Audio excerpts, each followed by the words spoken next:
Assalamualaikum warahmatullahi wabarakatuh. Assalamualaikum warahmatullahi Waalaikumsalam wabarakatuh. warahmatullahi wabarakatuh.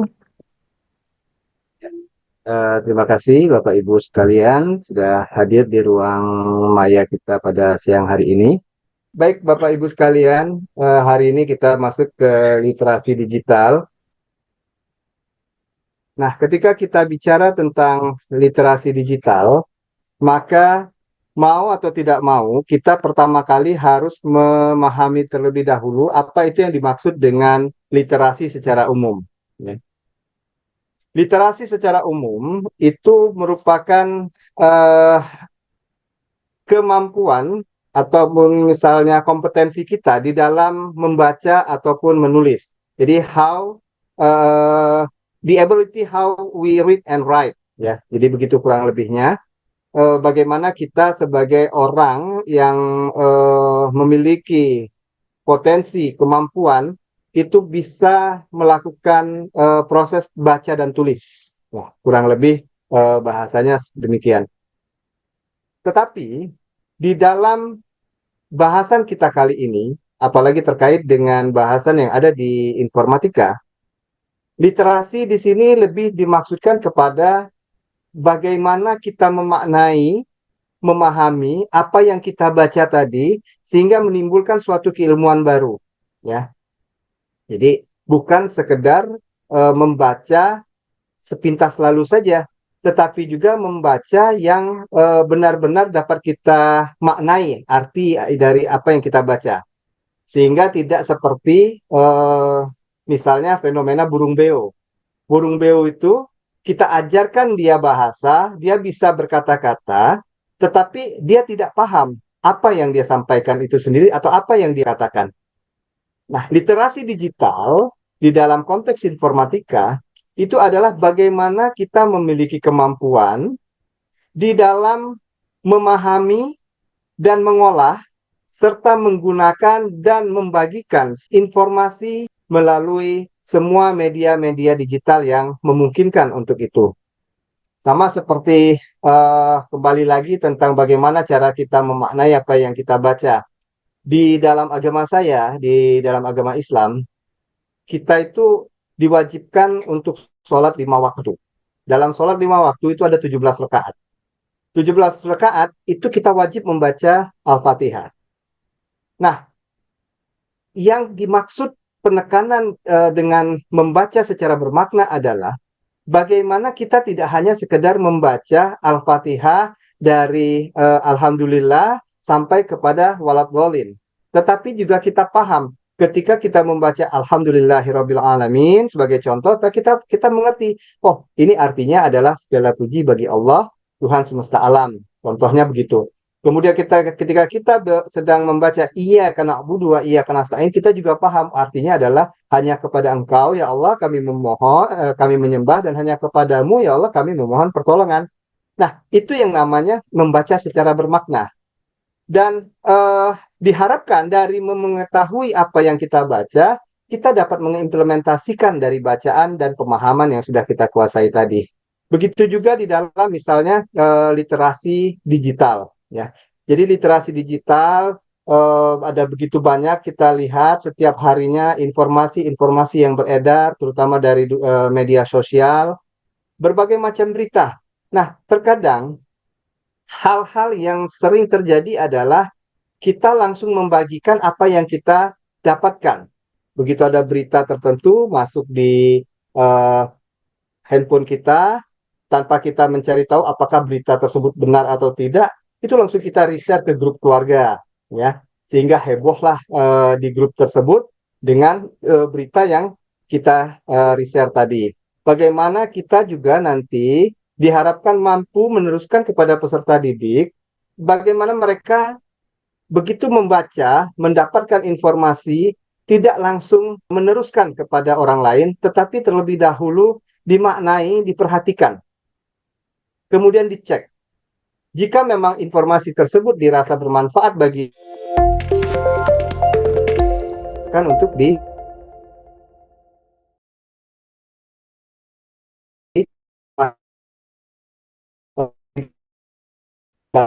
Maaf Bapak, suara Bapak terdengar putus-putus.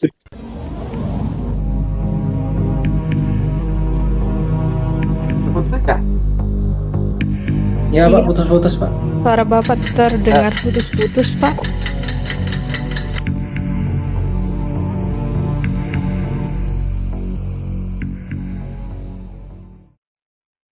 bagaimana sekarang Bapak Ibu? Apakah suara saya bisa didengar dengan baik dibanding yang sebelumnya? Siap sudah, Pak. Jelas. Alhamdulillah. Ya, mohon maaf Bapak Ibu, koneksi sepertinya sedang tidak stabil. Baik, kita lanjutkan lagi.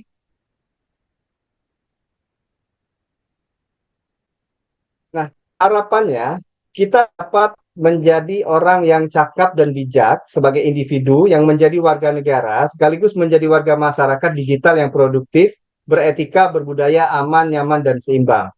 Kemudian juga menciptakan individu yang berkarakter baik dalam berkomunikasi, berkreasi, berkolaborasi, dan berinteraksi pada masyarakat digital, serta peduli terhadap dampaknya dalam kehidupan bermasyarakat. Dengan adanya misalnya seperti tadi contoh yang saya sampaikan, ketika ada suatu berita, semestinya kita melakukan seleksi terlebih dahulu. Kita baca dulu secara bermakna. Apakah berita ini memang suatu hal yang mengandung informasi yang bermanfaat, baik itu bagi orang lain atau bagi diri kita pribadi, atau hanya informasi-informasi yang sifatnya hanya menyebar kebencian.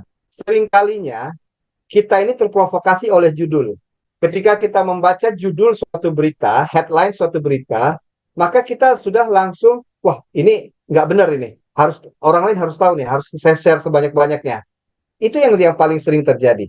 Ya. Dan ini juga terjadi pada peserta didik kita.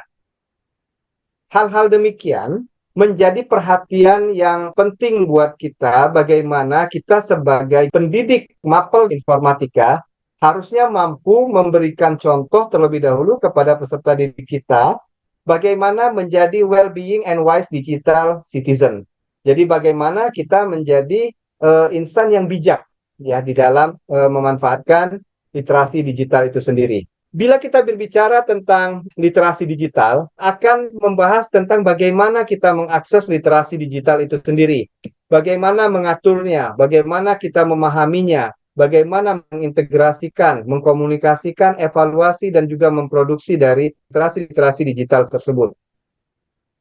Berbicara tentang digital, maka kita pun tidak dapat lepas dari berbicara tentang bagaimana kita menguasai sistem komputer ya dalam hal ini yang menjadi media digital itu sendiri. Disinilah terintegrasinya antara komponen-komponen yang ada di dalam literasi digital, salah satunya terkait dengan sistem komputer, kemudian juga Jarcomnet, jaringan komputer dan internet, serta kalau di CP terdahulu itu ada namanya dampak sosial informatika.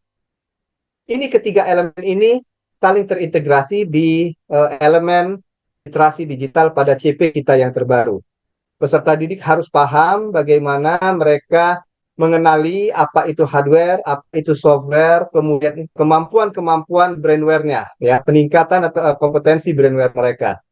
Jadi seperti contoh yang sering saya temukan di kehidupan nyata, anak-anak yang baru lulus dari SMP, ketika mereka masuk ke SMA dan ketemu mata pelajaran informatika, sebagian besar mereka belum pernah berinteraksi secara langsung dengan komputer, kecuali mereka-mereka yang memang berasal dari keluarga yang mampu, yang setiap hari bukan hanya komputer, tapi juga sudah terbiasa memegang laptop. Tetapi untuk anak-anak yang misalnya tinggal dari pedesaan, dari daerah-daerah yang memang misalnya jauh dari akses informasi dan teknologi, maka buat mereka komputer itu satu hal yang baru. Sehingga mereka belum paham yang dimaksud dengan perangkat keras itu apa sih? Kita bisa memperkenalkan seperti biasa, perangkat keras itu terdiri dari misalnya contohnya monitor, kemudian juga perangkat prosesor atau CPU-nya, keyboard, mouse, dan lain sebagainya. Kemudian kita juga memberikan kepada mereka pemahaman bahwa hardware itu juga ada yang namanya input devices, kemudian process devices, dan juga storage devices, kemudian terakhir adalah output devices. hardware yang mengurusi hal-hal yang terkait dengan itu apa? Misalnya kamera, webcam, yaitu input, mouse, keyboard, itu merupakan input devices kita. Bagaimana kemudian komputer menerima masukan dari user melalui gerakan mouse, melalui ketikan yang ada di keyboard, ataupun dia bisa meneruskan dari apa yang ditangkap oleh webcam kemudian diproses ke dalam yang namanya proses devices. Ada yang namanya CPU di sana.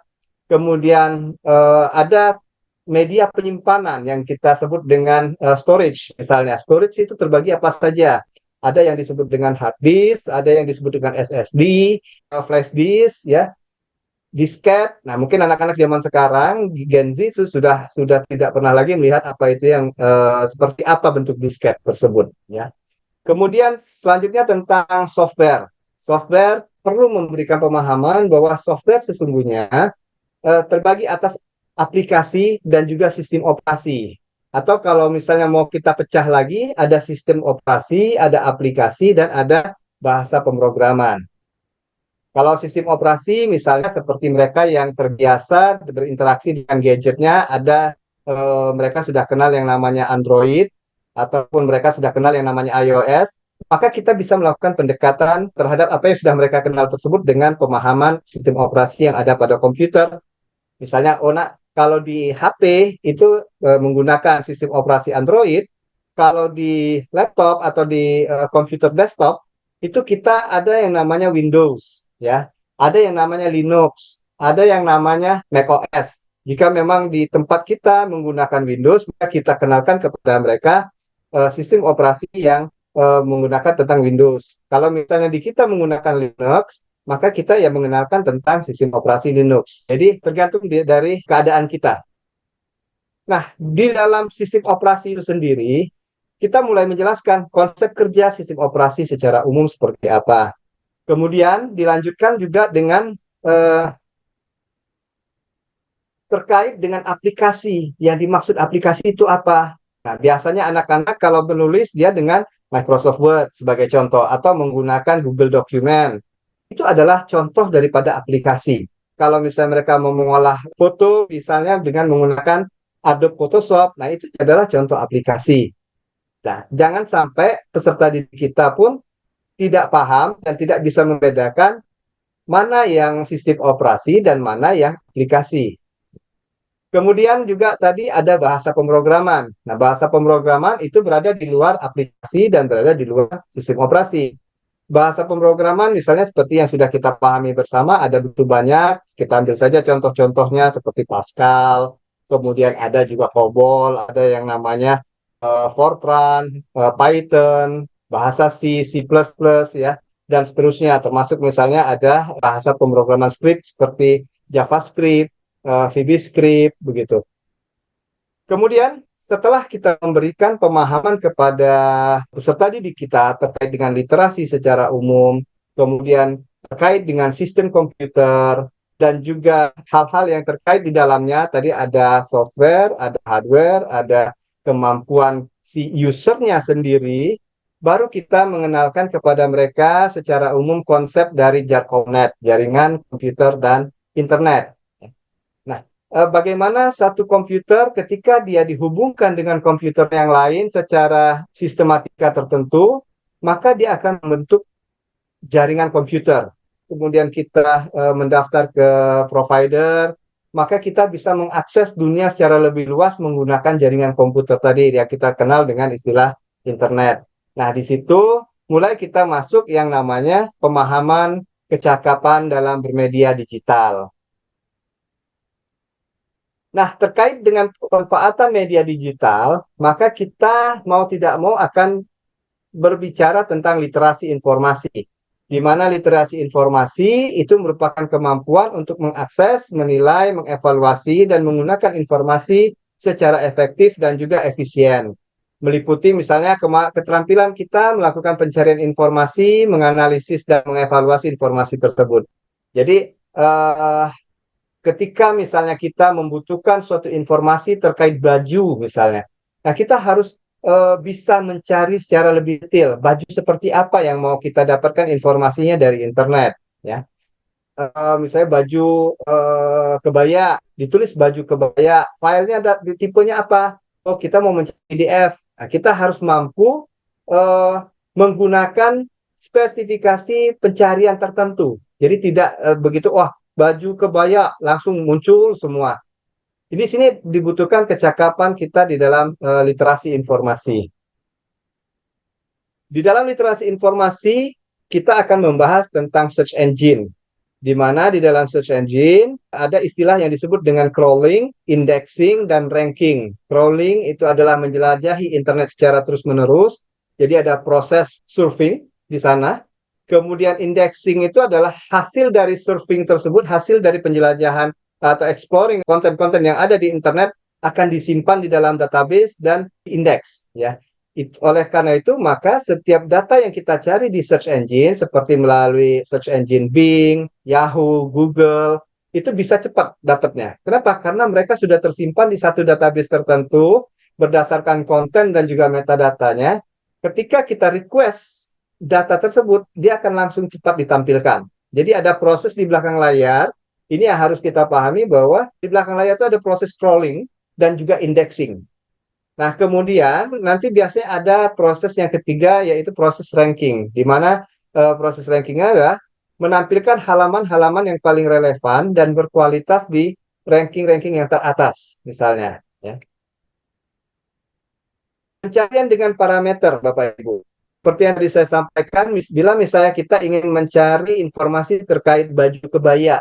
Nah, baju kebaya itu tidak detail, masih umum sifatnya.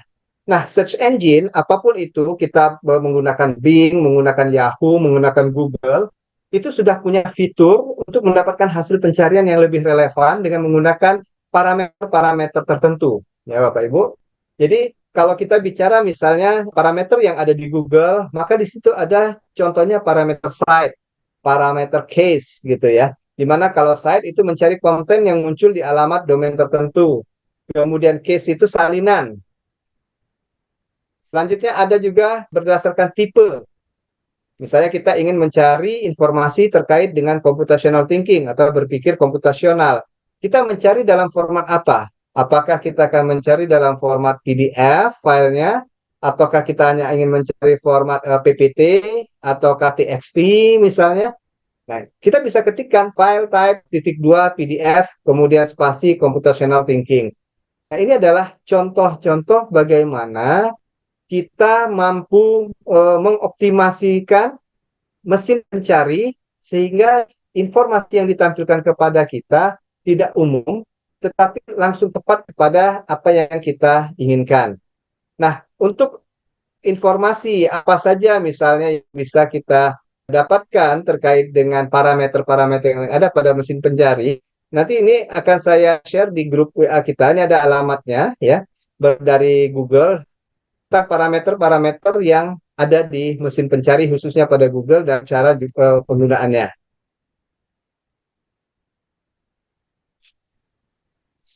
Selanjutnya terkait dengan informasi yang ada di media sosial. Seperti tadi sudah saya sampaikan di awal, kita sebagai pendidik seyogyanya, Bapak Ibu, harus dapat menanamkan kepada peserta didik kita bagaimana menjadi warga digital yang baik. Bagaimana kita bisa membaca secara bermakna. Kita tidak hanya sekedar membaca secara sepintas lalu saja atau membaca harfiah saja teks-teks yang tertulis, tetapi juga dapat memahami, mencari tahu kebenaran yang ada di balik informasi-informasi yang kita terima. Jangan sampai nanti kita terjebak kepada informasi palsu atau hoax yang sengaja dibuat untuk menipu atau mengecoh orang lain. Misalnya seperti kemarin pas musim-musim Pilpres begitu, ada banyak sekali informasi-informasi hoax yang berseliweran di media sosial, bahkan mungkin diantaranya masuk di gadget kita ya melalui grup WhatsApp keluarga, pertemanan, alumni dan sebagainya. Intinya apa? Intinya adalah untuk menyudutkan salah satu capres tertentu, kemudian menyebarkan informasi-informasi palsu terhadap mereka. Ini pun nanti kita akan menyongsong pilkada. Nah, Bapak Ibu diharapkan dapat mampu menjadi contoh bagi peserta didik bagaimana menjelang pilkada ini kita dapat tampil sebagai warga digital yang baik, warga digital yang bijak di dalam mengolah informasi. Terus selain istilah hoax ada juga misinformasi. Jadi informasi yang tidak sengaja salah atau tidak akurat. Nah, tetapi dia tidak dimaksudkan untuk memprovokasi ataupun juga menyebarkan fitnah, tetapi hanya kekeliruan saja ya, misinformasi. Sama seperti kita terkadang ada salah paham terhadap orang lain. Padahal sesungguhnya baik kita maupun orang lain itu sama-sama tidak memiliki niat jahat. Tetapi karena adanya miskomunikasi, kurang adanya komunikasi di antara keduanya, akhirnya terjadilah benturan-benturan. Nah, begitu juga terkait dengan informasi. Ketika informasi yang ditampilkan tidak akurat, maka akan menimbulkan pemahaman-pemahaman yang juga menjadi bias. Kemudian selanjutnya ada disinformasi. Disinformasi adalah informasi yang sengaja dibuat atau disebarkan untuk menyesatkan atau memanipulasi publik, audiens kita. Disinformasi ini adalah informasi yang memang dibuat untuk menjatuhkan ya, menjatuhkan seseorang atau misalnya memberitakan suatu kabar yang bohong, yang hoax tadi, tetapi dibiaskan. Tujuannya supaya orang tidak percaya atau muncul kebencian-kebencian. Nah, tiga istilah ini mirip-mirip tetapi berbeda dalam hal pengaplikasiannya. Tentu tadi guru ya, yaitu kita sebagai guru informatika terutamanya harus mampu menjadi contoh bagaimana kita mampu menyaring informasi digital. Guru harus memiliki kemampuan untuk memahami atau menafsirkan serta memperoleh perspektif isi dari informasi serta menumbuhkan sikap kritis. Ini yang ada di salah satu profil pelajar Pancasila. Kita menumbuhkan nalar kritis daripada siswa pada saat mereka mendapatkan informasi. Ya. Jadi semua informasi itu harus disaring terlebih dahulu sebelum di-share kepada orang yang lain. Saat ini juga Bapak Ibu yang mungkin perlu menjadi catatan kita bersama bahwa selain informasi berupa teks, berupa gambar yang gampang dimanipulasi, kalau misalnya Bapak dan Ibu memiliki kemampuan di bidang Photoshop misalnya, atau edit software lainnya, Bapak Ibu akan dengan mudah membuat gambar-gambar palsu. Jadi Bapak Ibu bisa berpura-pura misalnya saya berada di Jakarta, saya mengambil Monas lah gitu ya. Mengambil Monas, saya tempel di belakang saya, kemudian latar belakang saya edit sedemikian rupa, sehingga memang yang tampil adalah seakan-akan saya berada di Jakarta. Nah, selain daripada rekayasa foto, saat ini juga ada yang namanya deepfake, artinya pemalsuan video. Ya, kalau secara umum, dulu kita sudah mengenal teknologi green screen, yang saat ini juga masih digunakan di perfilman Hollywood secara khususnya, bagaimana menampilkan suatu keadaan, suatu kejadian, seakan-akan memang seperti itu, padahal tidak demikian. Ya, misalnya orang bisa terbang, bisa melayang-layang, dan sebagainya. Saat ini, ada juga yang menggunakan teknologi AI atau Artificial Intelligence, kecerdasan buatan. Contoh seperti misalnya ini, kalau kita melihat Bapak Ibu, ini ada gambar mantan Presiden Amerika, Donald Trump, di mana dengan teknologi AI bisa dibuat seakan-akan mantan Presiden Amerika tersebut sedang menari. Tetapi jika kita perhatikan, ada cacat di dalam gambar tersebut, yaitu pada jari-jari beliau. Nah, itu kalau misalnya memang foto yang sesungguhnya, pasti tidak akan seperti ini. Kita akan dengan mudah melihat bahwa ternyata hanyalah rekayasa dari AI. Nah, Bapak dan Ibu sekalian, saya ingin bertanya dulu nih, dari dua gambar yang ada di layar Bapak Ibu, menurut Bapak dan Ibu, mana hasil olah dari AI? Yang satu atau gambar kedua? Yang kedua, Pak. Yang kedua, Ya, Bapak yang Ibu yang kedua. lain? Yang kedua kayaknya AI, Pak. Yang kedua kayaknya AI. Kenapa? Karena dari perspektif kalau kondisi real, dari kontur, mungkin kalau kita lihat dari wajah, misal seperti itu, Pak. Rata-rata dari teman-teman sekalian di sini memilih gambar nomor 2. Kita akan lihat. Ya, ternyata memang gambar nomor 2 merupakan hasil daripada rekayasa AI. Sekarang untuk gambar berikutnya. Mana yang menurut Bapak dan Ibu hasil dari olah AI? Yang satu atau yang dua? Kalau tadi kelihatan benar nih, ya konturnya bahwa AI adalah yang kedua. Bagaimana yang ini?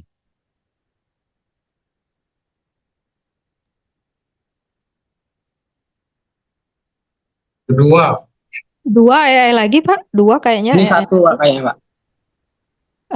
Ada pendapat kedua. yang berbeda ya. Satu nih Pak. Pak Nedi nomor 1. Saya kedua, Pak. Oh, Ya, Pak Nedi Pak. yang dua. Saya ke satu Pak. Oh, Pak Haris. Pak Haris yang satu. Ya. Bu Desmi Kayaknya yang dua, Pak. AI, Pak. Satu yang dua. Yang satu. Pak Anggo satu. Mana nih yang benar ya? Kita lihat. Ternyata kedua-duanya adalah hasil dari rekayasa AI, Bapak Ibu ya.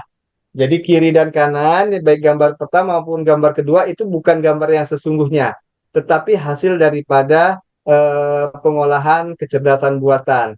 Jadi kalau melihat seperti ini, teknologi AI itu sudah luar biasa majunya, sehingga kita pun hampir tidak dapat mengenalinya lagi. Padahal keduanya adalah hasil daripada rekayasa, begitu. Oleh karena itu, mungkin saya ingin mengingatkan sedikit pesan-pesan agama, walaupun memang berasal daripada ajaran Islam, tetapi sifatnya universal. Jadi bagaimana jika datang kepada kita orang membawa suatu berita, maka marilah kita periksa terlebih dahulu berita tersebut dengan teliti, agar kita tidak menimpakan suatu fitnah, suatu musibah kepada suatu kaum, kepada seseorang, kepada suatu institusi, tanpa mengetahui keadaan yang sesungguhnya, begitu ya.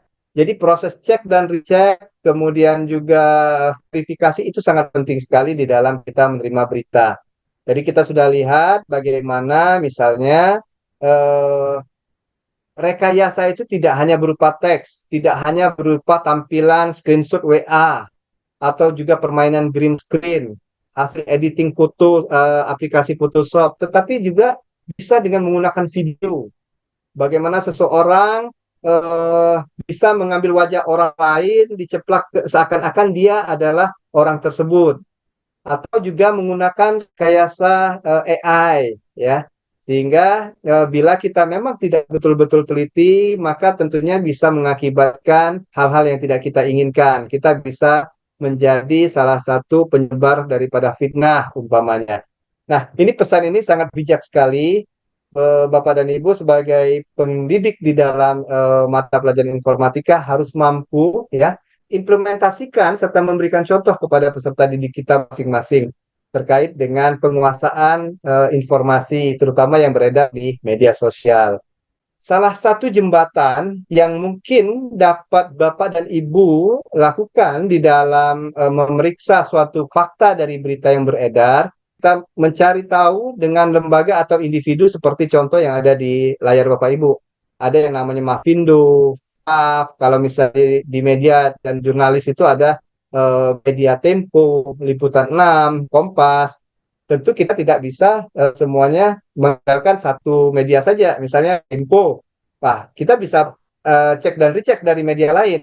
Apakah Liputan 6 juga misalnya ya, ini hanya contoh daripada nama-nama media yang ada. Apakah di Liputan 6 juga mengabarkan hal demikian? Apakah Kompas juga begitu? Contoh yang terbaru saya lihat adalah di media sosial marak tentang kematian salah satu aktor Bollywood, ya, Shah Rukh Khan. Itu masif sekali. Tetapi kalau kita cross check dengan sumber-sumber yang memang kredibel, ternyata berita tentang kematian Shah Rukh Khan hanyalah berita hoax, ya. Begitu juga ada banyak kemarin itu kematian artis Titik Puspa. Nah, itu hal-hal demikian tuh harus mampu kita cross check, ya. Nah, ini salah satu contohnya adalah kalau itu berkaitan dengan berita, maka kita bisa mengandalkan Tempo, Liputan 6, Kompas, nanti mungkin di sana ada Detik News, dan seterusnya. Untuk pemerintah dan badan regulasi, mungkin kita bisa mengandalkan Kominfo untuk memeriksa fakta dari kebenaran suatu berita tersebut. Kemudian juga masyarakat sipil dan juga aktivis. Di sini secara singkat dan sederhana mungkin adalah netizen, ya. Karena netizen kita pada hari ini, Bapak dan Ibu, sangat kritis sekali, ya. Ketika ada suatu berita, maka netizen akan mulai membanjiri berita tersebut dengan berbagai macam opini mereka. Bahkan kalau berita tersebut ternyata salah, keliru, bias, maka netizen yang terlebih dahulu akan mengcounternya. Nah, kita bisa juga mengandalkan komentar-komentar yang ada dari netizen terhadap suatu berita. Di sana menjadi salah satu pijakan kita untuk melihat apakah berita ini memang terjadi seperti yang disampaikan. Platform media sosial dengan AI. Nah, ini juga kita bisa mengandalkan misalnya ChatGPT atau Copilot atau yang lainnya di dalam untuk memeriksa fakta yang ada. Karena ChatGPT itu kan sebenarnya adalah suatu teknologi, suatu algoritma yang digunakan dengan cara mengumpulkan berbagai macam informasi yang terserak di internet. Kemudian disusun menjadi satu informasi yang baru. Oke.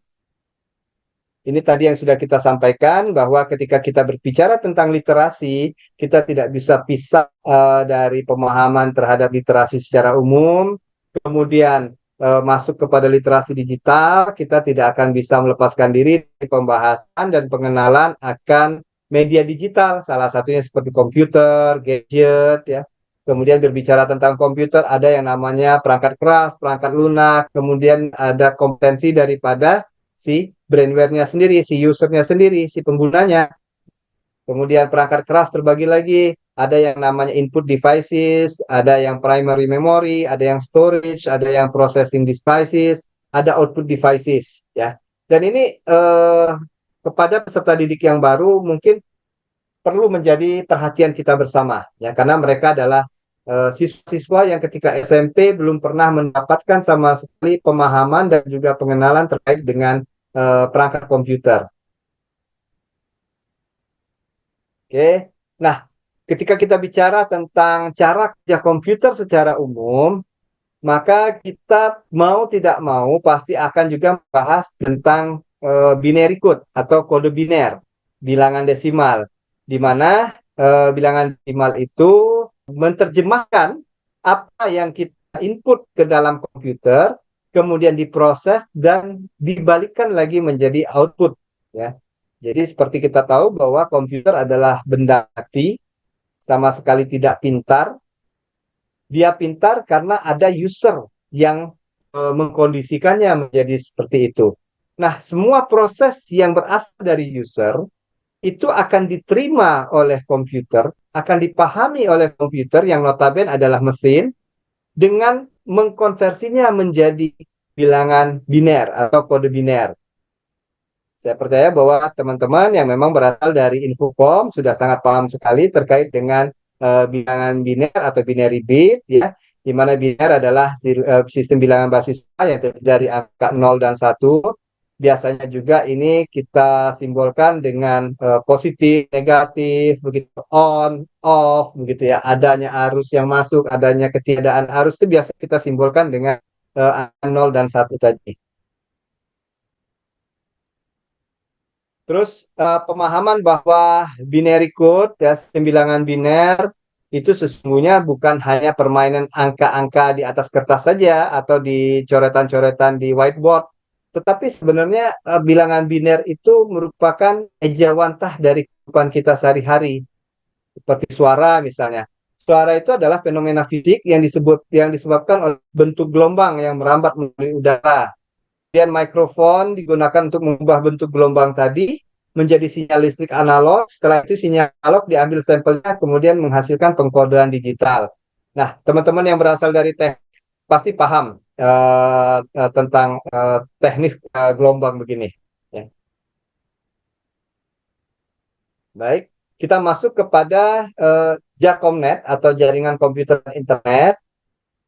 Bapak dan Ibu, seperti disampaikan, literasi digital baik mulai dari pemahaman literasi tentang terkait dengan pemanfaatan media digitalnya sendiri, pengenalan software, hardware, kemudian juga pecahan-pecahan yang ada di software dan hardware itu, kita juga mengenalkan kepada konsep jaringan komputer dan juga internet.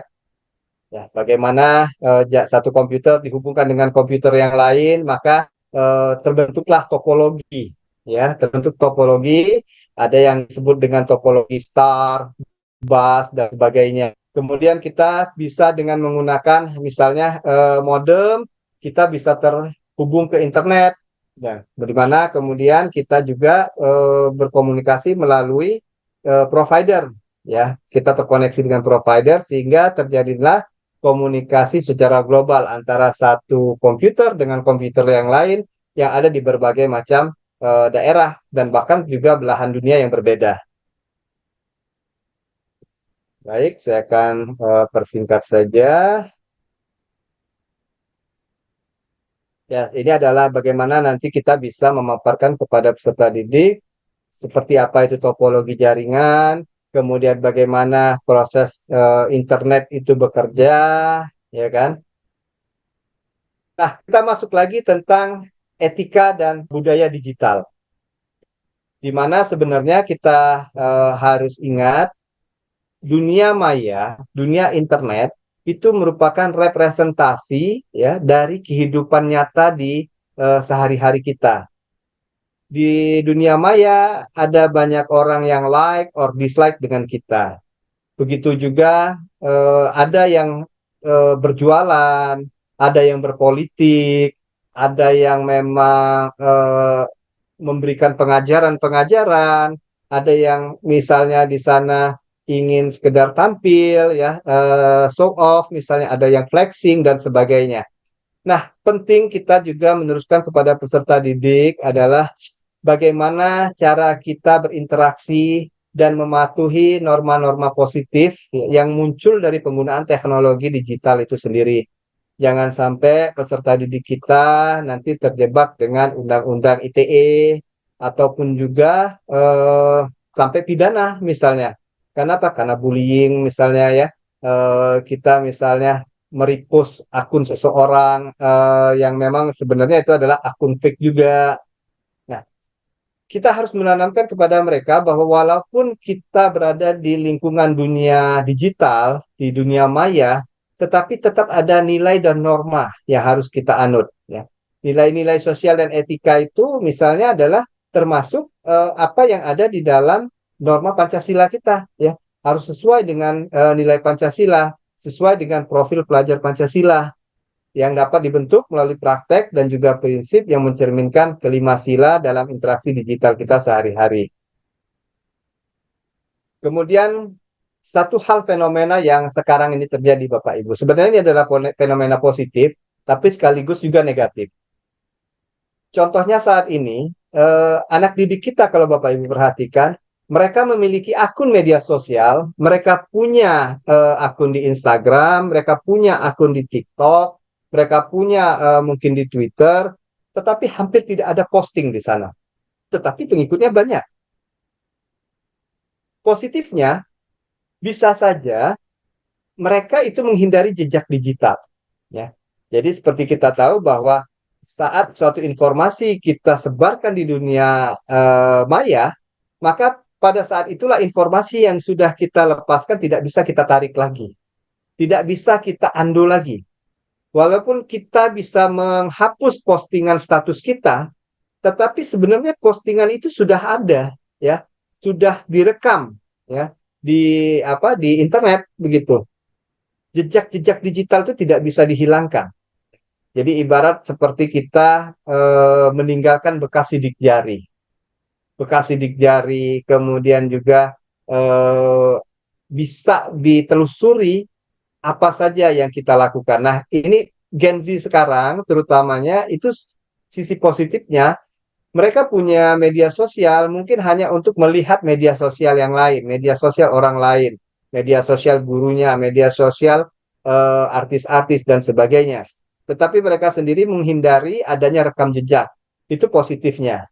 Negatifnya, bisa saja ini menumbuhkan ketidakpercayaan terhadap diri mereka, sehingga mereka merasa sungkan, mereka merasa malu untuk menampilkan bahwa mereka misalnya memiliki kemampuan-kemampuan di bidang tertentu. Nah, ini segala sesuatu pasti ada aspek positif dan aspek negatif. Nah, jejak digital ketika kita misalnya berbicara selain tadi terkait dengan postingan status, bisa saja tentang situs web yang dikunjungi. Banyak sekarang terjadi misalnya begini, ketika kita buka suatu alamat di internet, tahu-tahu mendadak muncul iklan. Iklannya tentang, mohon maaf, iklan porno, begitu. Iklan yang tampil sesungguhnya adalah hasil daripada algoritma sebelumnya yang sudah kita lakukan. Jadi kalau misalnya sebelumnya kita biasa mengakses informasi tertentu, maka algoritma akan bekerja dan akan menampilkan iklan-iklan yang sesuai dengan pencarian kita terdahulu. Jadi hati-hati sekali Bapak dan Ibu di dalam melakukan pencarian di internet. Kadang-kadang kita tidak sengaja membuka layar laptop kita di depan umum, HP kita di tempat publik, tapi ternyata muncul posting-postingan ataupun iklan-iklan yang mengarah kepada keseharian kita. Ya.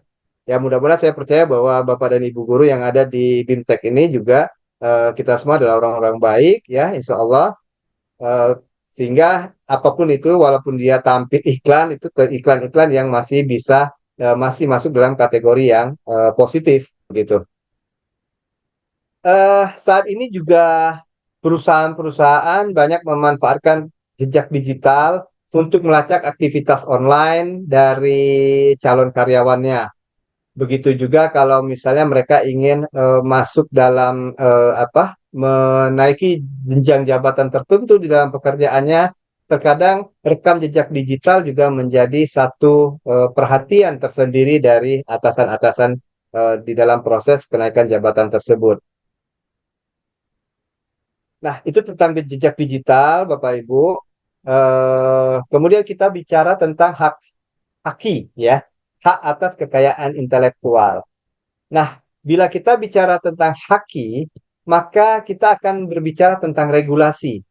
Regulasi di sini yang dimaksud adalah Undang-Undang ITE, ya, di mana Undang-Undang ITE adalah Undang-Undang Nomor 19 Tahun 2016 tentang perubahan atas Undang-Undang Nomor 11 Tahun 2008 tentang informasi dan transaksi elektronik. Begitu juga ada Undang-Undang Hak Cipta. Nah, Undang-Undang Hak Cipta ini nomor 28 tahun 2014. Undang-Undang ITE biasanya sering berimplikasi kepada kejadian-kejadian yang terjadi di dunia media sosial. Sementara hak cipta, nah ini yang juga perlu ditekankan kepada peserta didik sekalian. Bagaimana ketika kita mengambil suatu rujukan di internet, kita harus menghormati sumber daripada tempat kita mengambil rujukan tersebut.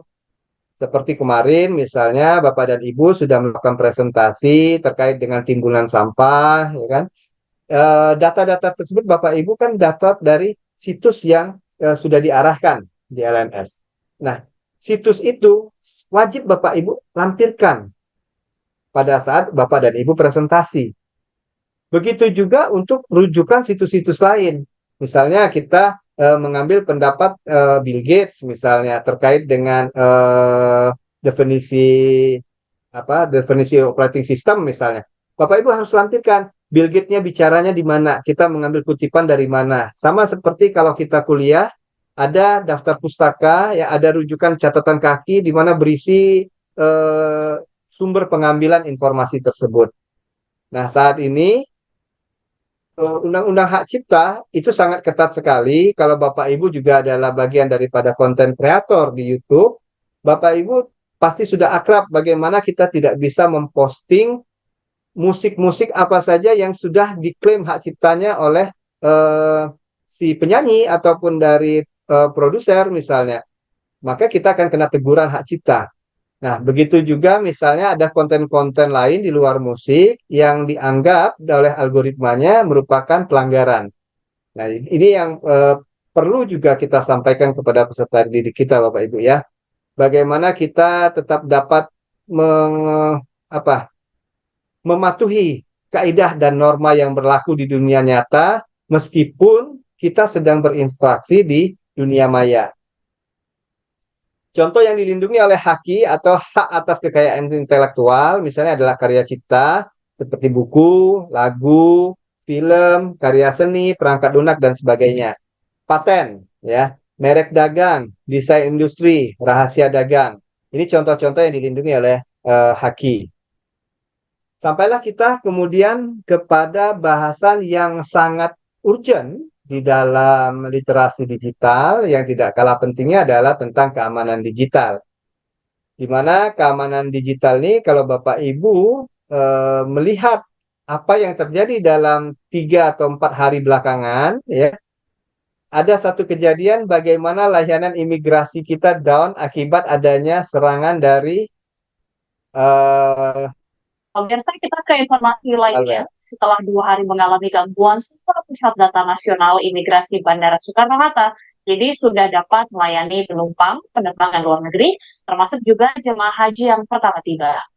Server Pusat Data Nasional milik Kominfo ini sudah berfungsi pada hari Minggu dini hari, sehingga penumpang yang tiba dapat menggunakan AutoGate, sementara jemaah haji yang tiba mendapatkan prioritas jalur khusus kedatangan. Ada 5 Nah, Bapak Ibu, ini adalah contoh, ya, bagaimana sistem keamanan di dunia internet itu rentan untuk diretas, baik itu oleh ransomware, malware, ya, virus, dan sebagainya.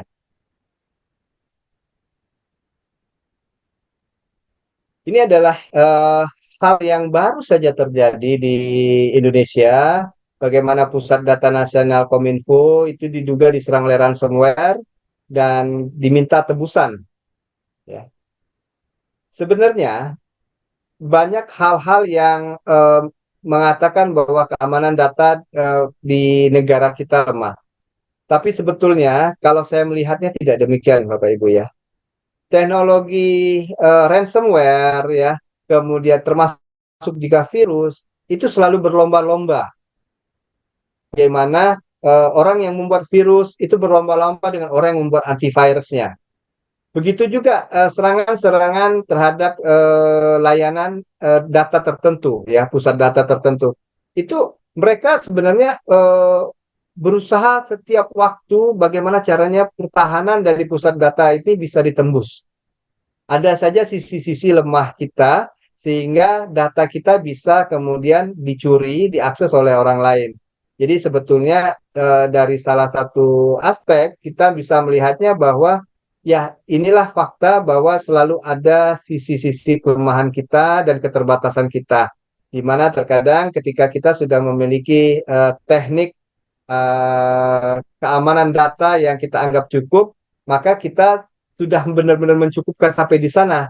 Tidak ada lagi untuk mengupgrade keamanan data tersebut, membackup dan sebagainya. Sementara orang-orang jahat di luar sana, mereka tidak pernah berhenti untuk mencari jalan meretas daripada pusat data kita, gitu ya. Bicara tentang keamanan data, maka kita akan mengenal beberapa istilah. Ada yang disebut dengan ransomware, ada yang disebut dengan malware, kemudian phishing, spoofing, social engineering, man in the middle. Nah, yang terjadi di kasus Pusat Data Nasional Kominfo kemarin itu adalah ransomware, di mana ransomware itu adalah jenis malware yang bekerja dengan cara mengenkripsi file kita, kemudian membuatnya tidak dapat diakses. Jadi misalnya contoh sederhananya begini, Bapak Ibu. Bapak Ibu mengetikkan saya sedang belajar BIMTEK. Nah, saya sedang belajar di BIMTEK Informatika. Nah, tulisan saya sedang belajar di BIMTEK di Informatika itu diacak, ya, dienkripsi. Jadi huruf A dimajukan depan kedua huruf menjadi huruf C, misalnya huruf C dimajukan lagi 2 huruf menjadi huruf E, dan seterusnya. Itu contoh sederhananya. Nah, tetapi untuk ransomware yang lebih tinggi, mereka tidak menggunakan pengacakan dengan cara memajukan alfabet seperti tadi, karena ini adalah cara yang paling klasik yang pernah digunakan oleh Julius Caesar. Sekarang teknologi ransomware sudah maju sedemikian rupa sehingga kadang-kadang kita tidak punya cara, tidak punya ide bagaimana cara membuka kunci daripada data-data kita yang sudah dienkripsi oleh si pembuat ransomware tersebut. Biasanya ransomware ini menyebar melalui lampiran email, iklan, ataupun jaringan yang sudah diretas. Nah, hati-hati Bapak Ibu, kadang kita juga sebagai pendidik sering lengah di dalam mengunduh suatu file di internet. Ada iklan pop-up keluar begitu ya. Kita klik-klik saja tanpa memperhatikan ini tentang apa pop-up ini. Ini linknya benar atau tidak. Nah, ini sebenarnya jebakan-jebakan yang sering digunakan oleh orang-orang tertentu di dunia maya untuk menyebarkan ransomware-nya. Ya. Kalau di HP, di smartphone itu sudah kita kenal sama, itu adalah tentang penyebaran undangan. Wah, ada undangan, ternyata kita klik, ternyata itu adalah file APK, bukan file PDF misalnya, ya. Kemudian selain ransomware, ada juga istilah phishing. Phishing ini adalah salah satu ancaman di dalam dunia cyber security yang dilakukan biasanya dengan email atau pesan yang tampak sah. Jadi misalnya begini, kita punya rekening di bank, tiba-tiba kita mendapat OTP keluar. Sebentar lagi ada orang yang menelpon menghubungi gitu, meminta nomor OTP yang masuk di nomor kita di ponsel kita. Nah, itu sering terjadi saat ini. Bagaimana orang memanipulasi, ya, memanipulasi suatu keamanan data yang walaupun dia sudah disandi, sudah menggunakan sidik jari, fingerprint, ataupun juga OTP, tetapi tetap dapat diakses oleh mereka. Jadi hati-hati Bapak Ibu ketika misalnya ada OTP tertentu yang masuk ke dalam HP Bapak dan Ibu sekalian. Pengalaman saya sekitar bulan Maret kemarin, akun YouTube saya sempat diretas Bapak Ibu ya. Akun YouTube saya yang ya alhamdulillah sampai saat ini sudah 141.000 subscriber, itu diretas oleh hacker Rusia, ya. Dan padahal itu semuanya saya aktifkan autentikasi 2 langkah, termasuk juga menggunakan device yang saya sangat selektif sekali di dalam memasukkan ininya password dan juga usernya. Tetapi bisa diretas tanpa dia mengirimkan OTP, tanpa dia mengirimkan notifikasi apapun, ya.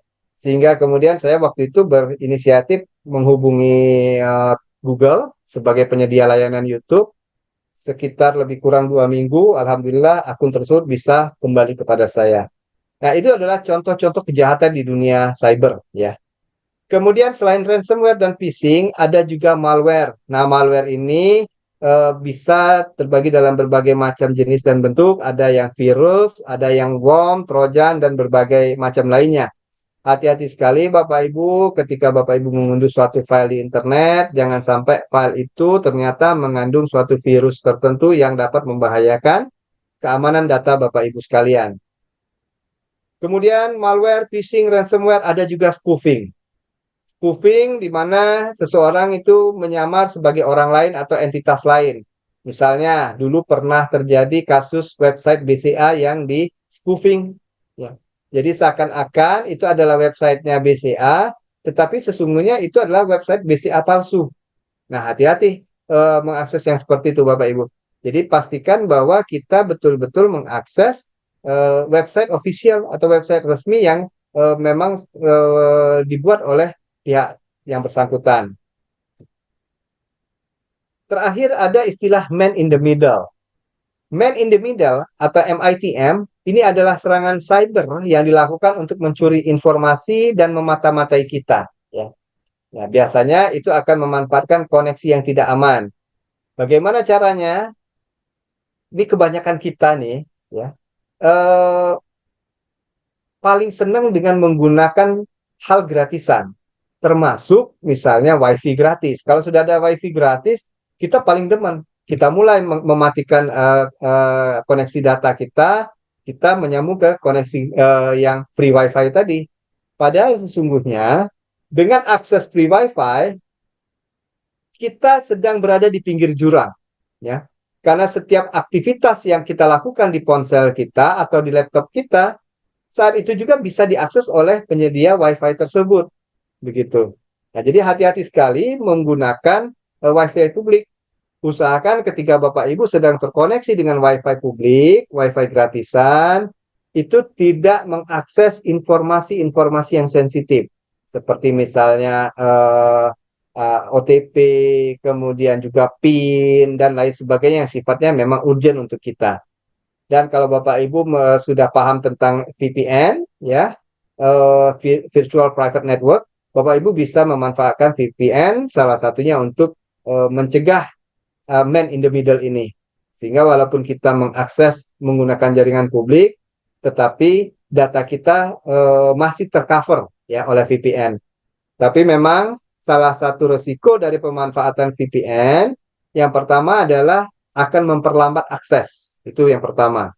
Yang berikutnya, menggunakan VPN terkadang juga tidak gratis, karena VPN itu rata-rata adalah berbayar. Yang gratisan kita juga perlu hati-hati, karena bisa saja justru data kita masuk kepada si penyedia VPN tersebut. Berbicara juga kalau tadi tentang macam-macam dari serangan keamanan data, maka sekarang kita akan berbicara tentang bagaimana cara pengamanan datanya. Nah, pengamanan data itu ada yang teknologi kita sebut dengan enkripsi, autentikasi, control access, backup and recovery, firewall, dan penghapusan data. Enkripsi, teman-teman sekalian sudah saya berikan contoh tadi, misalnya bagaimana suatu karakter ya itu dirubah dari karakter aslinya. Seperti di sini ada saya buat dengan Python ya, mengacak karakter itu untuk maju dua karakter ke depannya ya. Ini menggunakan teknologinya Julius Caesar. Jadi Julius Caesar beberapa ribu tahun yang lalu sudah menerapkan konsep enkripsi kepada prajurit-prajuritnya yang ada di lapangan, sehingga orang tidak bisa membaca pesan yang dikirim oleh sang raja isinya apa ya. Walaupun pesan itu jatuh ke tangan musuh, tetapi mereka bingung ini bagaimana cara membacanya.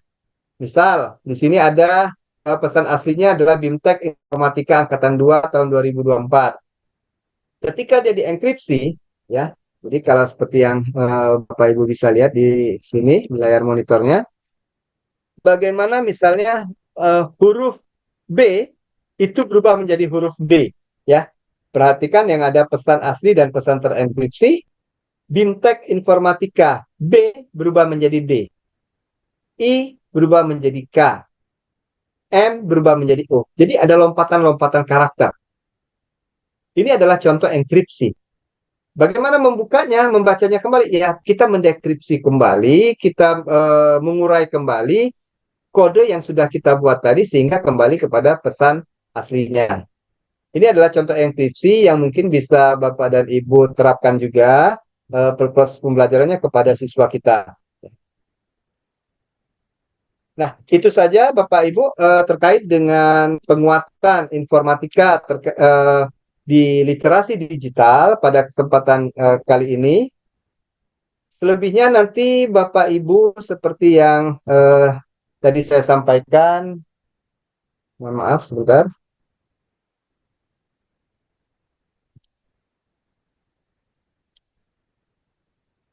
Mungkin mulai malam ini, Bapak Ibu dan teman-teman sekalian, mohon maaf izin mengganggu kembali waktu tidurnya, karena teman-teman mulai akan mengerjakan proyek literasi digital modul 3 ya, di mana di sini teman-teman akan memiliki tugas ya, ada 3 tugas ya, 2 tugas.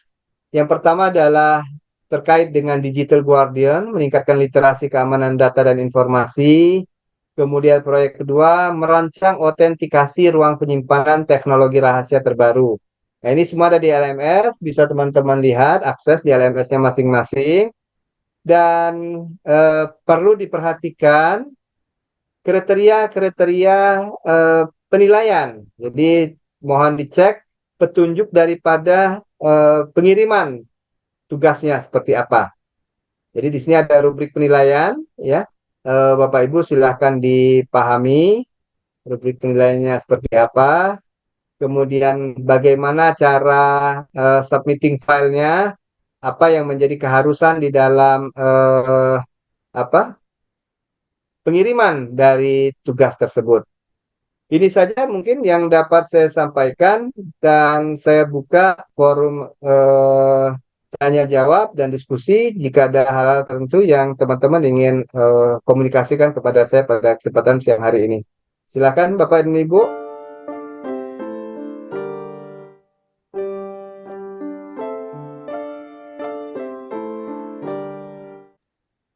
Ini lihat soalnya udah pusing duluan, Pak.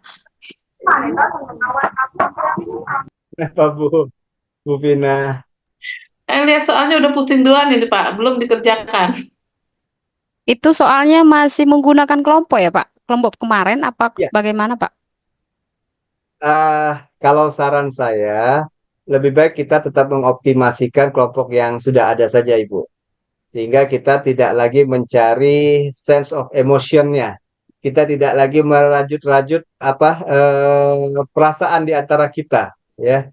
Kalau yang kemarin kan kita sudah saling kenal, sudah biasa, begitu ritmenya sudah hafal. Tapi ya saya kembalikan kepada Bapak dan Ibu sekalian, jika misalnya memang ingin melakukan perubahan kelompok, bisa dikomunikasikan dengan Mbak Noviana, fasilitator kelas kita. Tapi sifatnya ini seperti yang Bapak Ibu bisa lihat di LMS, oh ya, share screen ya. Di LMS itu memang dinyatakan berkelompok seperti ini misalnya, ya. Penugasan satu kelompok 4 orang, di mana ada 1 ketua dan 3 anggota. Nah, seperti yang juga kita lakukan pada modul 2, untuk tugas pada modul 3, diupayakan bahwa semua anggota kelompok juga bisa terlihat aktif di layar, terutama karena ini nanti ada berupa video yang harus Bapak Ibu upload di YouTube. Nanti juga penilaian itu pada keaktifan dari teman-teman sekalian, sehingga tidak terlihat hanya 1 atau 2 orang yang mendominasi, begitu. Ini sebenarnya sangat sederhana sekali, Bapak Ibu, ya. Soalnya ini terkait bagaimana kita mengamankan data.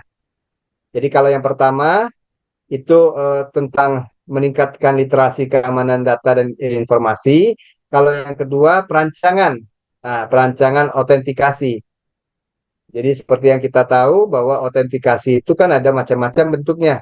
Salah satunya seperti yang ada di WA, di WhatsApp, itu kan ada autentikasi 2 langkah. Itu bisa, itu adalah contoh. Nah, nanti Bapak Ibu diminta untuk menyelesaikan problem yang ada di LMS tersebut. Silakan Bapak Ibu jika ada hal-hal yang ingin dikomunikasikan kembali sebelum kita tutup pertemuan kita siang ini, karena besok Bapak dan Ibu sudah akan melakukan presentasi. Waktunya hanya besok, ya. Kemudian nanti disubmit filenya. Mudah-mudahan apa yang ada di LMS sudah cukup jelas, sehingga teman-teman sudah punya gambaran, termasuk tadi apa yang sudah saya sampaikan sebagai bentuk penguatan di literasi digitalnya. Mohon maaf ada beberapa gangguan teknis yang sempat terjadi di awal-awal. Ini saya pakai koneksi yang berbeda, sehingga mudah-mudahan paparan saya setelah gangguan tadi bisa lancar diterima di tempat Bapak dan Ibu sekalian. Baik, bila tidak ada yang ingin dikomunikasikan kembali, akhirnya ruang dan waktu saya kembalikan kepada Mbak Noviana sebagai fasilitator. Silakan Mbak Novi.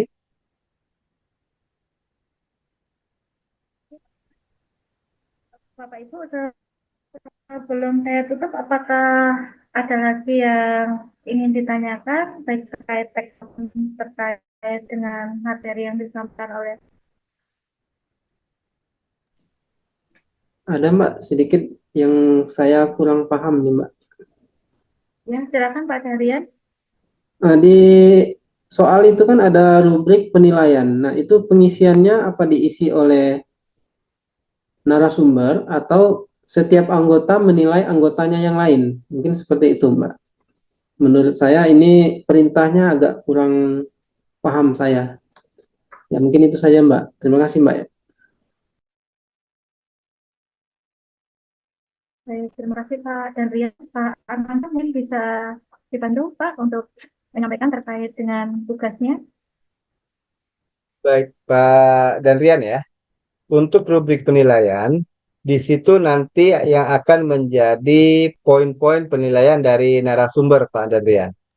Jadi, seperti apa yang seyogyanya dari tugas tersebut dilakukan oleh masing-masing kelompok. Nah, misalnya di sini penjelasan yang disampaikan tepat dan presisi untuk minimal 3 jenis ancaman dan risiko. Kemudian juga penjelasan tepat dan presisi dari rencana sosialisasi dan pelatihan dan seterusnya. Jadi nanti ini poin-poin penilaian yang akan dilakukan oleh narasumber, baik Oh, itu iya. dari Pak Asep Wahyudin ataupun juga saya sendiri nanti sebagai narasumber modul 2, 3 dan Pak Asep di 1 dan 4. Demikian Pak dan Rian. Oh iya Pak, terima kasih Pak. Bu Desmo, silakan.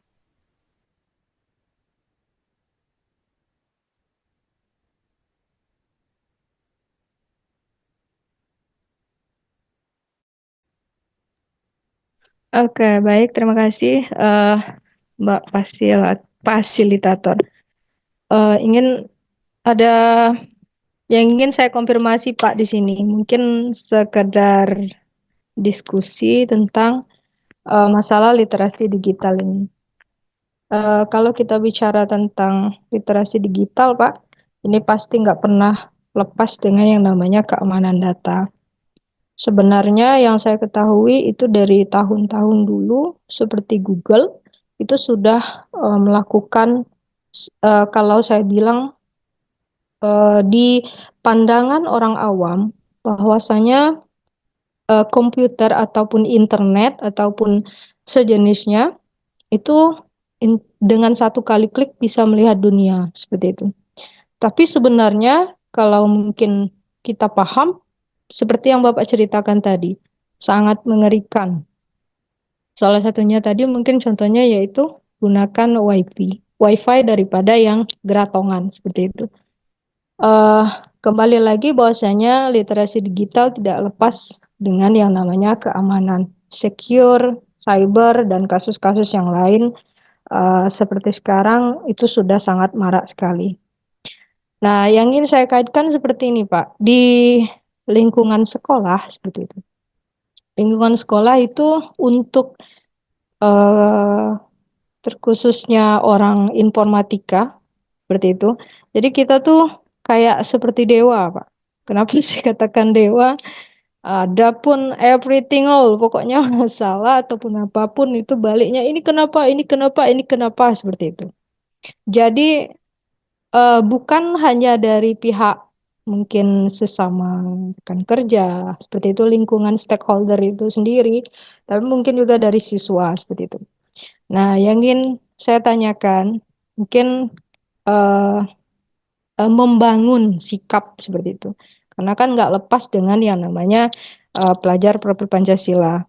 Jadi gimana kaitannya mungkin dengan membangun sikap itu tadi, menumbuhkan rasa bahwasanya tanggung jawab terhadap apa yang kita lakukan dengan bahaya-bahaya yang sangat mengerikan yang sehubungan dengan literasi digital ini. Seperti tadi jejak digital. Mungkin hanya sharing atau apa Pak, mohon untuk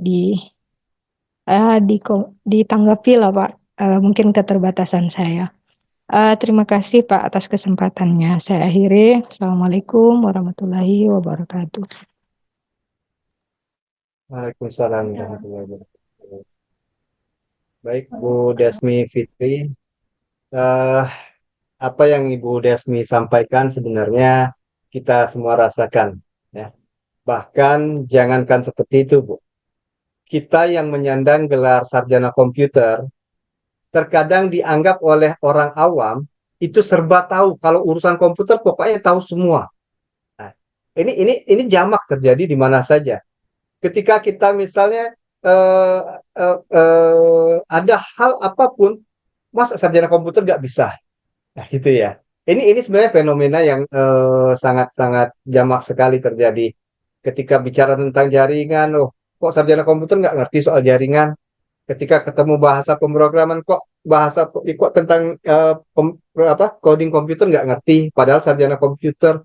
Jadi seakan-akan kalau sarjana komputer tuh mesti menjadi mahadewa, serba tahu. Nah, gitu ya. Jadi apapun yang terkait dengan hal-hal teknis itu haram hukumnya sarjana komputer tidak paham. Kesan yang timbul kan demikian.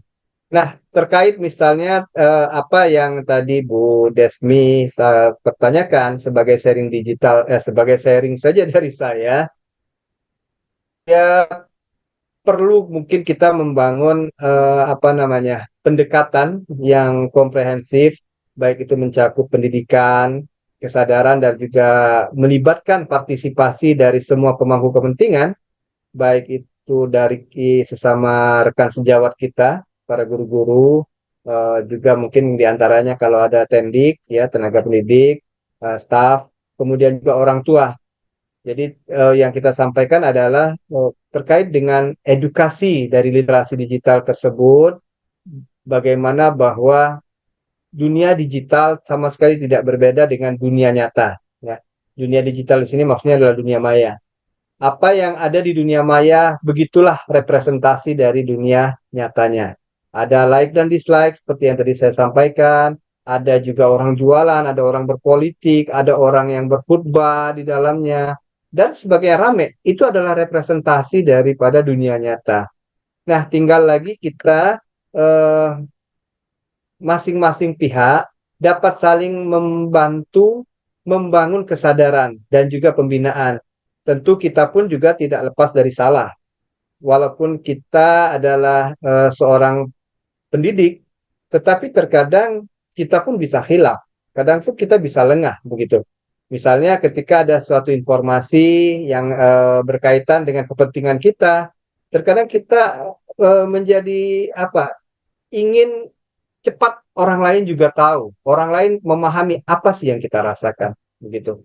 Nah, disinilah perlunya bijak, perlunya penguatan-penguatan terhadap diri kita sendiri, bagaimana kita bisa memfilter segala sesuatunya sebelum kita lepaskan kepada publik. Bagaimana kemudian kita memahamkan kepada didik kita, hal-hal yang gratisan itu tidak selamanya nyaman, tidak selamanya aman. Ya, kalau kita di sini soal mental sih sebenarnya ya, Bu Desmi. Soal mental kita yang harus diperbaiki, bahwa kita kalau bahasa kulinya, mohon maaf, bahasa apa pasarnya, kita makan mau banyak, mau enak, mau murah, bahkan kalau perlu kita nggak bayar. Makan banyak, makan enak, ya, dan tidak bayar. Kan maunya seperti itu kita. Tetapi sesungguhnya setiap apa kalau di Palembang tuh ada istilah ada harga, ada barang. Artinya kalau memang kita ingin punya fasilitas yang baik, yang bagus, ya tentu ada harga tertentu yang harus kita bayarkan. Ya.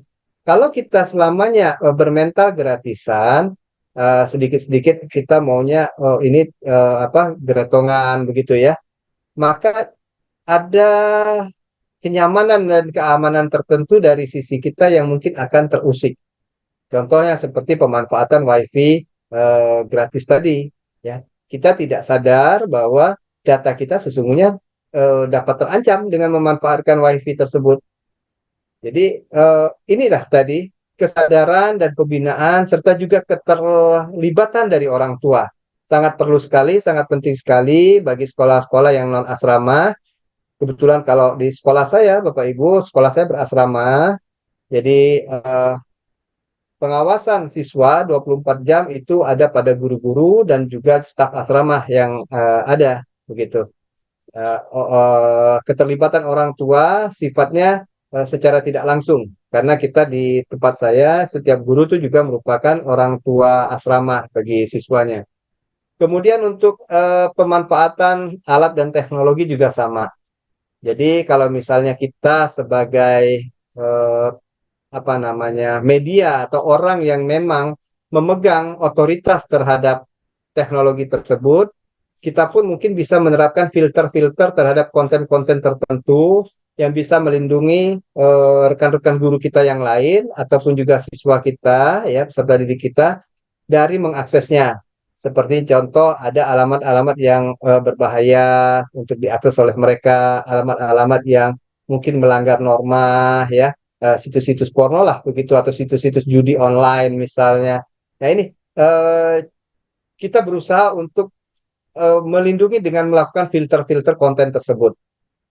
Dan berpikir kritis caranya memahamkan mereka terkait computational thinking, ya. Bagaimana kita tidak tetap berhati-hati, tetap melakukan yang namanya abstraksi, tetap melakukan yang namanya dekomposisi terhadap semua informasi yang beredar di sekitar kita. Berita-berita yang masuk terkadang tidak semuanya benar. Kuatkan mereka bahwa jangan terprovokasi dengan judul, jangan terprovokasi dengan header berita. Terkadang judul berita tidak selamanya menyambung dengan isi berita. Nah, ini yang penting untuk kita tekankan kepada peserta didik kita. Jadi, ajak mereka berpikir kritis tentang informasi yang mereka temukan secara online, bagaimana memverifikasi sumbernya. Tadi sudah ada contoh beberapa cara, ya. Kita bisa cross-check antar website yang sejenis. Kalau misalnya itu terkait dengan berita, maka ya kita compare antara pemberitaan suatu media dengan pemberitaan media yang lain. Ya. Kemudian juga etika digital, itu tadi pemahaman terhadap nilai-nilai profil pelajar Pancasila sangat penting sekali. Di samping tentu saja adalah nilai-nilai agama. Karena tidak bisa dilepaskan peran guru agama, peran aktivitas ekskul seperti rohis itu juga sangat penting di dalam pengembangan daripada pemikiran kritis terhadap siswa, bagaimana mereka menumbuh kembangkan etika, ya, dan juga cara menjadi warga negara digital yang beradab, kurang lebih begitu. Dan terakhir mungkin saran masukan dari saya, bukan saran sih, tapi masukan berbagi pendapat, perlu juga ada aturan, kebijakan ataupun peraturan yang jelas begitu. Jadi buat peraturan tentang penggunaan perangkat digital serta konsekuensi-konsekuensi. Mungkin untuk sekolah-sekolah yang non asrama ini juga perlu dikomunikasikan dengan orang tua sehingga ketika misalnya peraturan ini membentur satu permasalahan yang ada pada diri salah satu peserta didik kita, orang tua sudah lebih dulu paham kenapa kita misalnya memberikan konsekuensi-konsekuensi tertentu terkait dengan pelanggaran yang dilakukan. Mungkin kita tidak menghukum secara ekstrim, tapi tetap harus ada konsekuensi dari penyalahgunaan. Dan pastinya kita sebagai guru, sebagai peserta didik, sekali lagi, mari kita mencoba mencontoh, ya, kalau saya di Islam, itu kan panutan utamanya adalah Rasulullah SAW.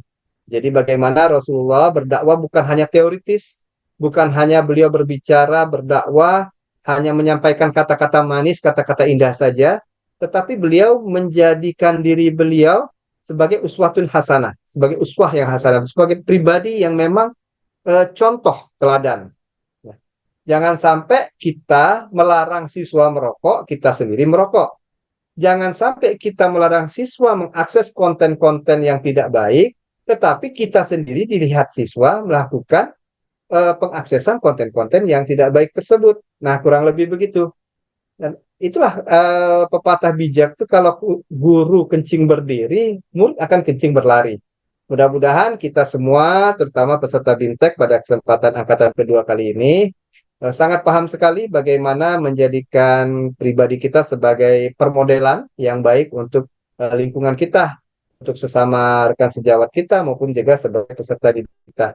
Itu yang mungkin dapat saya bagikan terkait dengan pengalaman-pengalaman yang ada pada saya secara umum, begitu ya Bu Desmi. Baik Pak, terima kasih.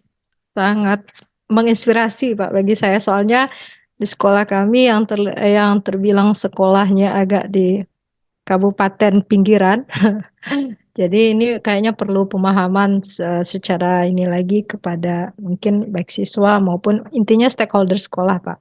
Terima kasih, Pak Arman. Baik, Bu Dasmi.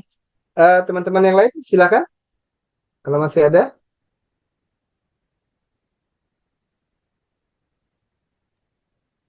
Saya boleh, Pak? Boleh, Pak Haris. Oke.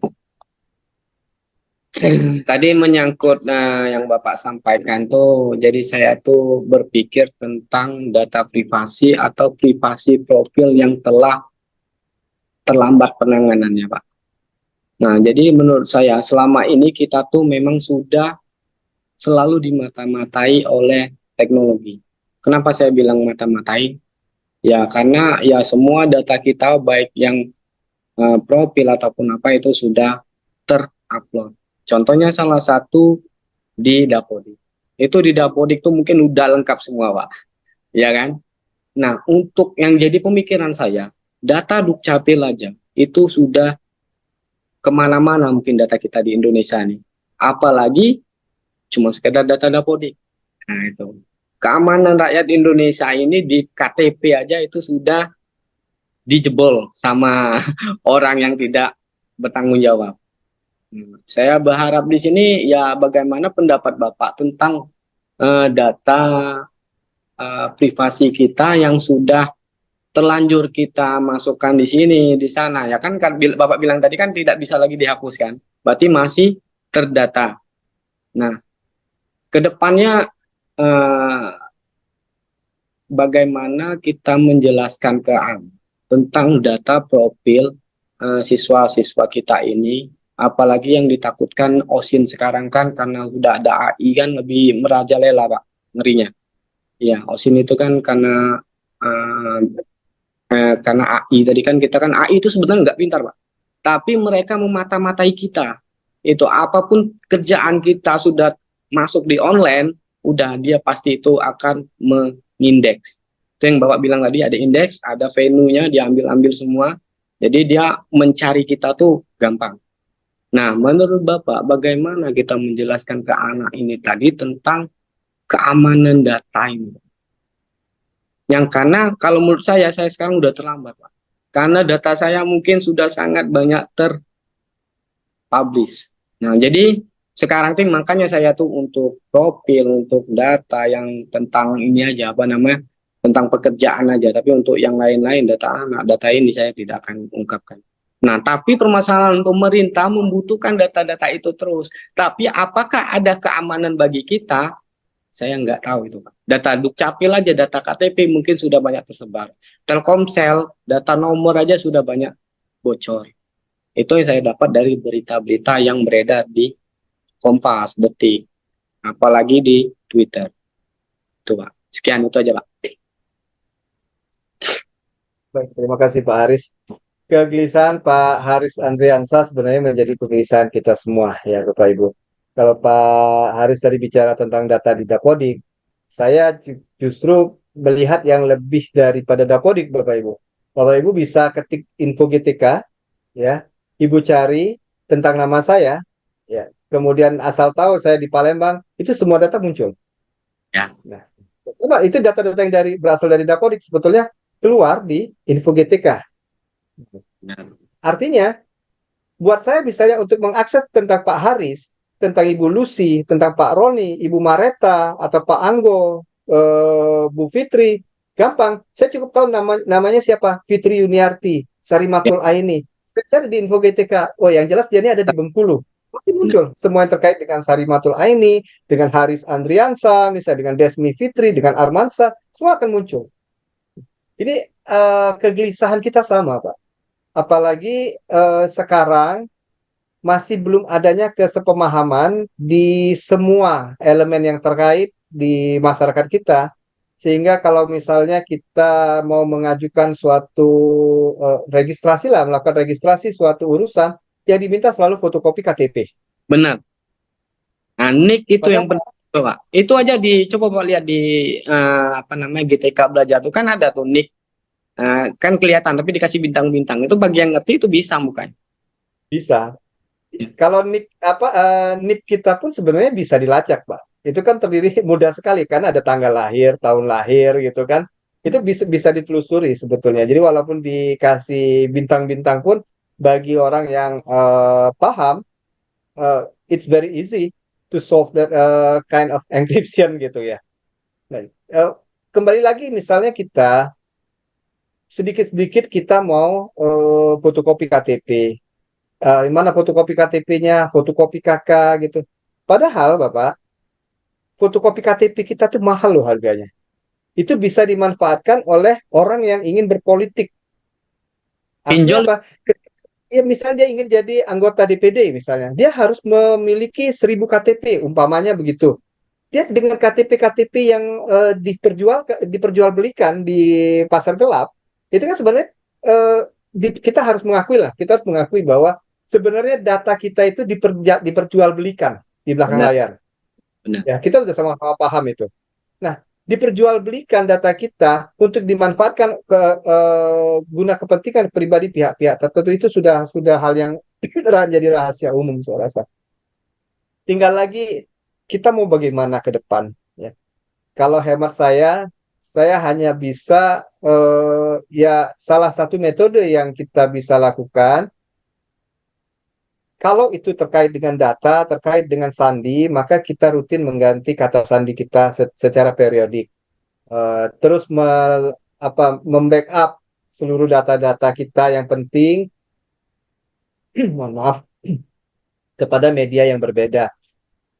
Untuk data yang sudah bocor ke publik, itu kita tidak bisa mengandul. Kalau bahasa informatikanya, kita tidak bisa mengandul kejadian yang sudah terjadi. Nah, ibaratnya selisih 0,1 detik pun bisa tabrakan bisa terjadi. Dan tabrakan yang terjadi nggak bisa kita undo lagi, gitu. Sama di dalam dunia digital juga, ketika kita sudah mempublish suatu informasi, kita memposting suatu aktivitas, maka postingan itu nggak bisa lagi diundo. Bisa dihapus, tapi jejak digital masih ada, gitu. Jadi ya serba salah. Itu saya bilang serba salah. Ada aspek positif dan negatif dari perkembangan teknologi itu sendiri yang harus kita akui. Makanya anak-anak Gen Z sekarang di postingan sosial media mereka tuh kosong semua. Mereka punya sosial media tapi zero posting. Zero postingan. Termasuk anak saya sendiri, Bapak. Saya punya 4 anak, Pak. 2 anak sudah kuliah. Alter ego Ya. banyak. Iya. Di akun media sosial anak-anak saya itu nggak ada postingan sama sekali gitu. Saya tanya, kita komunikasi, kok nggak ada postingan? Ada Pak, postingan sebentar sudah tuh diarsip katanya begitu, supaya tidak ada jejak digital. Kalau misalnya ada hal tertentu saya bilang ya percuma aja, walaupun diarsip juga yang diarsip kan ya, kita memanfaatkan server orang, bukan diarsip di ini server kita sendiri gitu kan. Walaupun diarsip di server kita sendiri, orang masih bisa screenshot, masih bisa di-download dengan menggunakan misalnya video downloader, ya kan? FB downloader, Twitter downloader, banyak sekali. Nah, oleh karena itu ya, bismillah saja Pak. Kita ada di dalam dunia yang serba tidak jelas, ya. Bahkan fenomena ini bukan hanya terjadi di negeri kita, di luar negeri pun sama Pak. Ya. Jadi kebetulan saya juga berkesempatan menjadi peserta di CSBTX Harvard University kemarin. Kita sering berkomunikasi dengan dosen-dosen dari Harvard dan mereka pun punya pandangan yang sama. It's not only happen in Indonesia, but also happen in United States, in United Kingdom, dan beberapa negara-negara lain di luar yang memang notabene mereka justru negara maju. Ini ibarat makan si malakama ya, bismillah saja Pak, bismillah. Jadi kalau bahasa agamanya kita sudah melakukan yang terbaik, tinggal selebihnya kita kembalikan kepada Allah saja. Fa iza azamta wa tawakkaltu 'ala Allah. Udah begitu aja. Saya tidak bisa memberikan masukan yang lebih daripada itu, Pak. Karena data kita udah terlanjur lepas ke publik, begitu. Bapak pun kalau mau cari informasi tentang saya, ketik aja Armansa Palembang, semua muncul nanti. Nah, itu contoh nyata ya. Hanya saja mungkin bagi anak peserta didik ataupun teman-teman kita yang tinggal di daerah dan kesulitan mengakses internet karena keterbatasan kecepatan misalnya, mereka mungkin lebih beruntung saat ini. Karena mereka tidak bisa dengan bebasnya mengupload postingan-postingan, foto-foto ke dunia maya. Sementara kita yang berada di kota besar, mungkin setiap waktu makan, minum, kita tampil di acara tertentu, kita sibuk selfie, kita upload ya. Saya sendiri pun begitu, Pak. Jadi susah terkadang ya. Ya, Bismillah sajalah. Mudah-mudahan kalau saya percaya bahwa kalau kita melakukan hal yang baik, hal yang positif, kita juga sebagai insan yang baik, mudah-mudahan Allah akan selalu bersama kita. Hanya itu yang bisa saya sampaikan, Pak Haris. Ya, oke, terima kasih Pak. Ya, teman-teman yang lain masih ada? Pak Haris, izin raise hand-nya bisa diturunkan, Pak. Ini sejak dari awal saya belum pernah mendengar suara Bu Nia nih. Bu Nia, Bu Fitri, kalau Bu Lucy sudah pernah, Bu Vina sudah pernah. Apa kabar Bu Nia? Assalamualaikum Bapak. Alhamdulillah baik Pak. Bu Bapak apa Fitri, sehat Ibu? Oh, sepertinya terkendala koneksi ya. Bu Mareta juga. Baik Siang, teman-teman, Pak. kalau misalnya, ya, apa kabar Ibu Mareta? Alhamdulillah Pak. Maaf Pak, backgroundnya nggak bisa ini Pak, karena pakai HP, laptopnya nggak ada apa-apa. suara. Gak apa-apa Bu, bisa dipahami insya Allah. Nah, yang jelas pada kesempatan kali ini saya juga izin untuk membantu mengingatkan teman-teman terkait tugas-tugas yang ada di LMS, termasuk juga presensi untuk dapat diisi begitu. Ya, Baik, Mbak Pak. Novi. Saya kembalikan ke fasilitator. Baik, Pak Ahmadnya, terima kasih. Bapak Ibu, sudah cukup untuk hari ini. Misal tidak ada lagi yang ingin didiskusikan untuk kelas, saya akhiri ya Bapak Ibu.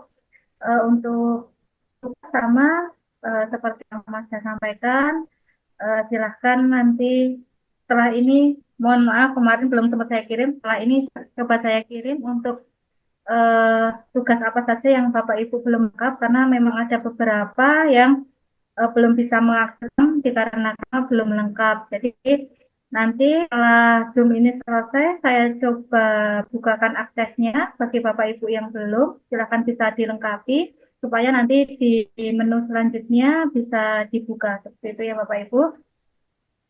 Baik Bapak Ibu, untuk pertemuan hari ini kita cukupkan. Sampai bertemu lagi di kegiatan besok pagi atau besok siang mungkin. Dan agenda kita masuk ke 7 dengan pembahasan modul 3. Baik Bapak Ibu, terima kasih hari ini. Sehat selalu dan tetap semangat. Selamat melanjutkan aktivitas. Bagi Bapak Ibu yang masih ada di sekolahan, nanti hati-hati untuk pulang ke rumahnya. Supaya bisa di-manage untuk istirahatnya. Terus terutama untuk Bu Sari, Bu, tetap semangat ya Bu ya. Semoga malam ini masih tetap bisa tidur walaupun sedikit. Mati Karena lampu, ada tugas Bu. ya Bapak Ibu ya. Sekarang lagi. Ya, semoga kondisi juga mendukung Bapak Ibu untuk bisa menyelesaikan tugas. Tetap saya ingatkan kalau misalnya dari Bapak Ibu ada kendala, baik itu kendala teknis maupun kendala di LMS terkait dengan sinyal ataupun apa belum bisa akses, nanti bisa disampaikan ke saya. Kalaupun nanti bisa saya bantu untuk bukakan atau yang lain, nanti saya bantu. Bapak Ibu, Oh ya, terima kasih. Saya akhiri. Wassalamualaikum. Ya. Ya. Saya baru teringat satu hal.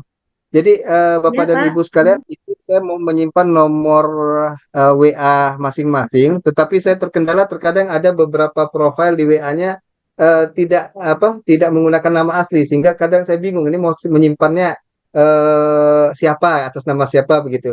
izin jika tidak keberatan untuk beberapa saat nomor WA-nya menggunakan nama asli sehingga saya bisa menyimpan jika ada hal-hal tertentu yang ingin saya komunikasikan secara langsung. Terima kasih Mbak Novi. Baik, Pak Arman. Ya, itu Bapak Ibu monggo nanti untuk username di WhatsApp-nya mungkin sementara bisa dirubah supaya nanti kalau untuk komunikasi kita lebih enak ya. Karena kalau beda nanti kita hanya atas nama siapa seperti itu Bapak Ibu. Baik, terima kasih Bapak Ibu. Selamat melanjutkan aktivitas dan selamat beristirahat. Untuk kelas saya akhiri. Terima kasih. Wassalamualaikum warahmatullahi wabarakatuh. Waalaikumsalam warahmatullahi wabarakatuh. Sampai berjumpa Ibu-ibu, Bapak-bapak. Izin saya Terima kasih. pamit. Terima kasih Pak Arman. Pak.